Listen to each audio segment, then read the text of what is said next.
اپنی نظر اور شرمگاہ کی حفاظت کریں۔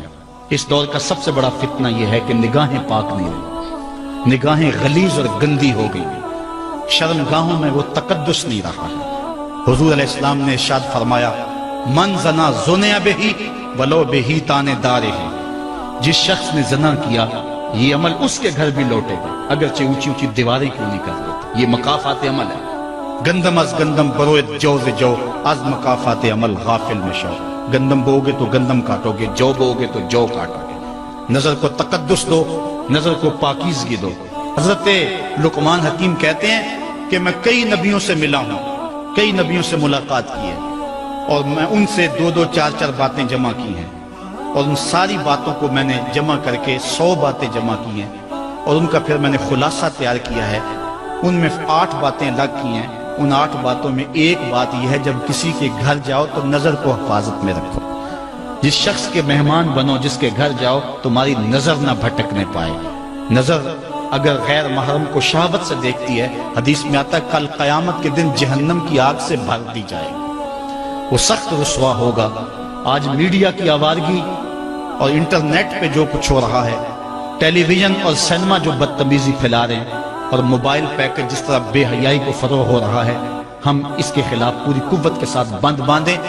اپنی اولادوں کے ہاتھوں سے ناول چھین لو، ان کے ہاتھوں سے جو ہے وہ فلمیں چھین لو، ان کی خلوتوں پہ نظر رکھو اور ان کی حفاظت کرو۔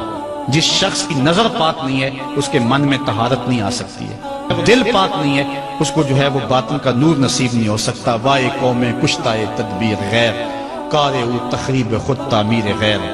از حیا بیگانہ پیرانے کہن، نوجوانہ چوں زنا مشغول تن۔ کتنی حکمت والی بات کہی اقبال نے۔ وہ اپنے دور کا دکھڑا سناتا ہے، جس دور سے ہم گزر رہے ہیں اب تو عجیب حال ہو گئے۔ اقبال کہتا ہے یہ جو میرا دور ہے، جوان تو جوان رہے، بوڑھوں کی نظروں میں حیا نہیں رہا۔ از حیا بیگانہ پیرانے کہن، بوڑھے لوگوں کی آنکھوں میں بھی اقبال کہتا ہے حیا نہیں رہا۔ نوجوانہ چوں زنا مشغول تن، اور نوجوان عورتوں کی طرح اپنے تن کے ساتھ لگے ہوئے ہیں، اپنے تن کو سنوارنے میں ہر وقت کنگھی پٹی میں لگے ہوئے ہیں۔ یہ مردوں کا کام نہیں ہوتا، یہ دلیروں اور بہادروں کا کام نہیں ہوتا، یہ عورتوں کے وظیفے ہیں۔ در دل شاں آرزوہا بے ثبات، مردہ زائن از بطون امہات۔ ان کے دلوں میں آرزویں کوئی اور ہی ہیں، اور ماؤں کے پیٹوں سے مردہ جنم لے رہے ہیں۔ دخترانے او بزلف خود اسیر، شوخ چشموں خود نماؤ خردہ گیر۔ اور قوم کی بیٹیاں اپنی زلف کی خود قیدی ہو چکی ہیں، اور ہر وقت جو ہے وہ اپنے آپ کو آئینے میں دیکھتی رہتی ہیں۔ ساختہ پرداختہ دل باختہ، ابروآں مثل دو تیغ آختہ۔ وہ جو گھر کی رونق تھی، جو آبرو اور حیا کا دوسرا نام تھا، آج وہ دل پھینک قسم کی ہو گئی ہے۔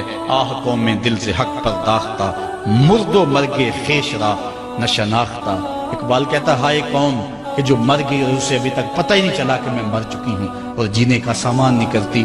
حضور نے فرمایا ہر دین کی کوئی پہچان ہوتی ہے، میرے دین کی پہچان حیا ہے۔ اگر حیا نہیں ہے تو دین ہی نہیں ہے۔ ہم نے جس دور میں اپنے ماں باپ سے دین سیکھا تو اس وقت اتنے فرقے بھی نہیں تھے، نہ بات بات پہ شرک کے فتوے لگتے تھے، اور نہ ہی لوگ دین کو کاروبار بنائے ہوئے تھے۔ اس وقت کوئی کھڑا ہو کے نعت بھی پڑھتا تھا تو اس کی آنکھیں بند ہوتی تھیں اور تصور مدینے کی گلیوں کا طواف کر رہا ہوتا تھا۔ اور اگر کوئی پیر طریقت تھا تو اس کا مقصد مخلوق کو اللہ تک پہنچانا تھا، لوگوں کا دل اپنی جانب موڑ کے مائل کر کے اپنی جیب گرم کرنا مقصد نہیں تھا۔ اس وقت عالم دین لوگوں کی عقیدتوں کو سمیٹ کر کے، گھیر کر کے، اپنی عقیدت کے دائرے میں ڈال کر کے ان سے سطحی مفاد حاصل کرنے کا دھندا نہیں کرتے تھے۔ اس وقت عالم دین بندے کو گناہ سے نکال کر کے اللہ کی دہلیز پہ سجدہ ریز کرنے کا کام کرتے تھے۔ اور آج ہم دیکھتے ہیں کہ فرقہ پرستوں نے اسلام کو توڑ کے رکھ دیا، اور جو لوگ بیچارے اللہ کے حضور سجدہ ریز ہوتے ہیں ان پر شرک کے اور بدعت کے فتوے لگا کر کے ان کو اسلام سے بدزن کرنے کی کوشش کی، اور نعت خوانیاں ایک بہت بڑا کاروبار بن گیا، اور پیری مریدی ایک بہت بڑا دھندا بن گیا، تو اس دور کے اندر اپنی اولاد کو سنبھالنا، وہ طرح طرح کے سوال کرتی ہے، پوچھتی ہے، تو پھر ان کو دین پر مطمئن رکھنا اتنا آسان کام نہیں ہے۔ ہمارے والدین نے ہماری تربیت کی تو ان کے لیے قدرے آسان تھا، لیکن ہمارے لیے اپنی اولاد کو سنبھالنا اور دین کی راہ پر ڈالنا قدرے مشکل ہے۔ لیکن ہمارے والدین نے جو آسان کام کیا تھا اس کے لیے بھی بڑی محنت کی تھی، اور ہم اپنی اولاد کے لیے کیا اتنی محنت کر رہے ہیں جتنی محنت ہمارے والدین نے ہمارے اوپر کی تھی۔ تو اگر ہم نہیں کر رہے تو پھر ہماری اگلی اولادیں یا ان کی اگلی نسلیں پھر کن ہاتھوں میں ہوں گی؟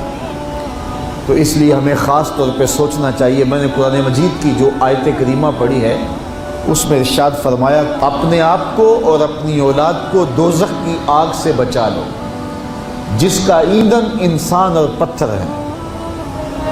تو مجھے اور آپ کو اپنی اولاد کی حفاظت کرنی چاہیے۔ بعض اوقات ہم وطن چھوڑ کے یہاں آتے ہیں اس لیے کہ ہماری اولادوں کا مستقبل ٹھیک ہو جائے۔ ہم خود پردیس کاٹ لیتے ہیں، تنہائیاں کاٹ لیتے ہیں، اذیتوں سے گزر جاتے ہیں، لیکن اولاد راہ مستقیم سے بھٹک جاتی ہے۔ تو ہم نے ان کی دنیا کی زندگی کی تو سنوار دی، لیکن جو حقیقی ابدی اور سرمدی زندگی ہے جو کبھی ختم ہونے والی نہیں ہے تو وہ برباد ہوگی۔ تو ہم نے اپنی اولاد کا بھلا نہیں کیا ہے، اپنی اولاد کا نقصان کیا۔ تو ہمیں چاہیے کہ ہم اپنی اولادوں کی حفاظت کریں، اور اولادوں کی حفاظت کیا ہے؟ ان کے اخلاق اچھے ہوں، ان کا کردار خوبصورت ہو، ان کے دین کی حفاظت ہو، اور وہ ایک صالح، سچے اور کھرے مسلمان کے صورت اپنی زندگی گزارنے کی مشق کریں، اور اس کا عملی نتیجہ ہماری آنکھوں کے سامنے ہو۔ میرے حضور نے ارشاد فرمایا کہ اپنی اولادوں کو 3 چیزیں سکھاؤ۔ پہلی چیز حب نبیکم، اپنی اولاد کو نبی کریم علیہ السلام کا پیار سکھاؤ۔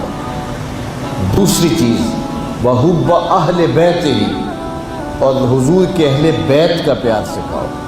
اور تیسری چیز وتلاوت القرآن، انہیں قرآن مجید کی تلاوت کرنا سکھاؤ۔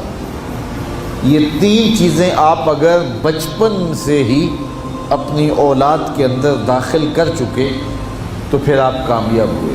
یہ بات ذہن میں رکھیے کہ ہم اس وقت متوجہ ہوتے ہیں اولاد کی تربیت کے لیے جب وہ ہمارے ہاتھ سے نکل چکی ہوتی ہے۔ ہمارے گھروں میں ہماری صبح کا آغاز قرآن مجید کی تلاوت سے ہو تو پھر خیر و برکت کے قافلے ہمارے گھروں میں اتریں گے۔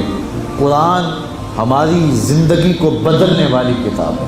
جب ہمارا ربط اس کتاب سے ہو جائے گا، پختہ تعلق اس کتاب سے قائم ہو جائے گا، تو پھر زمانے کی تیز آندھیاں بھی ہمارے پائے استقلال میں لغزش نہیں لا سکتی ہیں، نہ ہمارے عقائد میں خرابی آ سکتی ہے، نہ ہمارے عمل میں کمزوری آ سکتی ہے۔ اس لیے ہمیں معمول کے طور پہ قرآن مجید کو اپنی زندگیوں میں شامل کرنا چاہیے اور اپنی اولاد کو اس کا خوگر بنانا چاہیے۔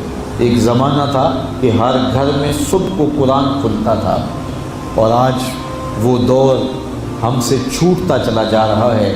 صبح کے وقت موبائل تو کھلتے ہیں لیکن قرآن نہیں کھلتا، جس کا نتیجہ کیا؟ آج بے برکتیوں کے ڈیرے ہیں۔ کثرت مال کے باوجود بھی ہم بے برکتی کی بات کرتے ہیں، اس لیے کہ ہمارے گھروں میں قرآن مجید کا چراغاں نہیں ہے۔